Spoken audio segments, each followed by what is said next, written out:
Welcome. Today we're speaking with Vince Reardon, author of the new book, The Pocket Mentor, Insider Tips from America's Most Successful People. Why did you write The Pocket Mentor? I teach at a university, and I'm a mentor in a high school mentoring program. So I speak to students a lot. And I'm curious, what are they going to do when they grow up? What do they want to be when they grow up and they leave school?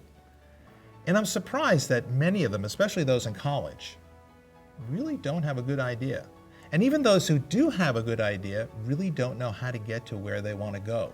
I wrote The Pocket Mentor as a resource for these students to help them get where they want to go. Can you imagine having in your pocket a board of directors or a council of advisors that you can refer to time and time again for their advice, for their experience, for their tips? I think it could be a great resource for students as well as maybe others. Now, is this book only for young adults? That's a good question. When I sent out early drafts of the book to friends who are in mid-career executives, and even some retirees, they said that they found the book very interesting and helpful to them.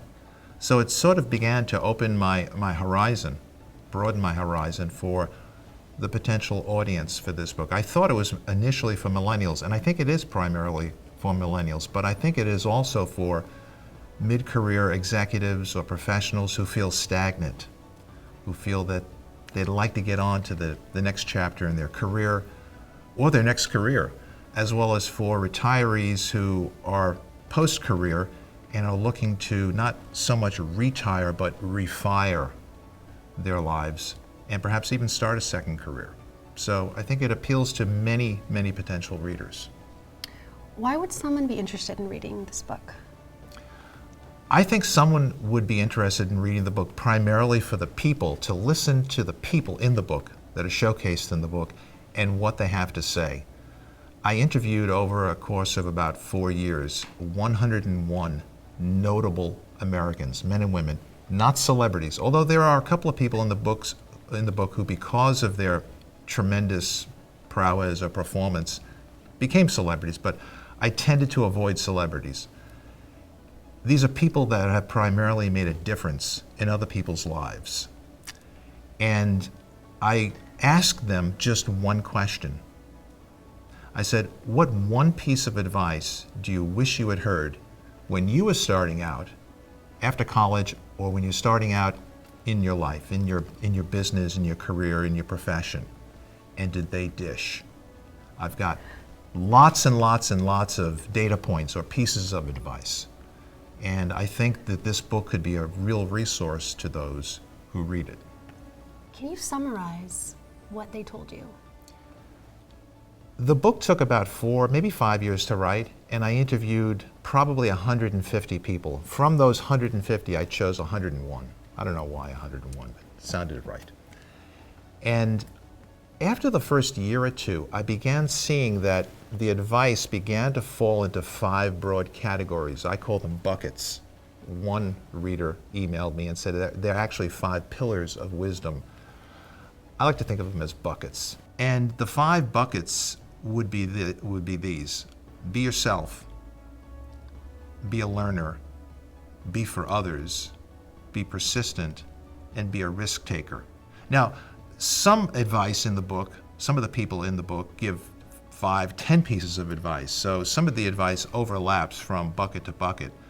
But there seem to be 5 distinct buckets. And I think that they all represent values that would help the reader on their path to find direction and their ultimate destination in life. Who are some of the people in this book? I find them fascinating for the most part. That was the joy of writing the book, was the opportunity of speaking to some of these people. I chose people from a wide variety of paths. On one hand, there's a Nobel laureate in physics. At the far end of the spectrum, there is a former gang member, gangbanger, who today is a conflict negotiator from the mean streets of Chicago.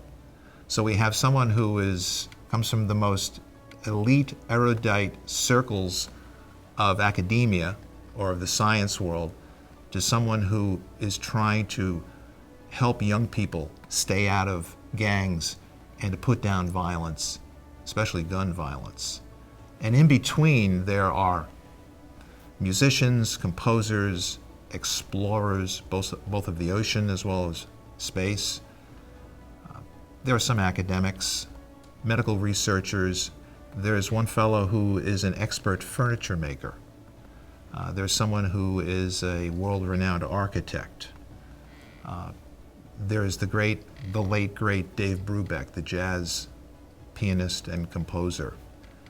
A broad swath of fascinating people with a lot of life experience and a lot of good advice to share with my reader.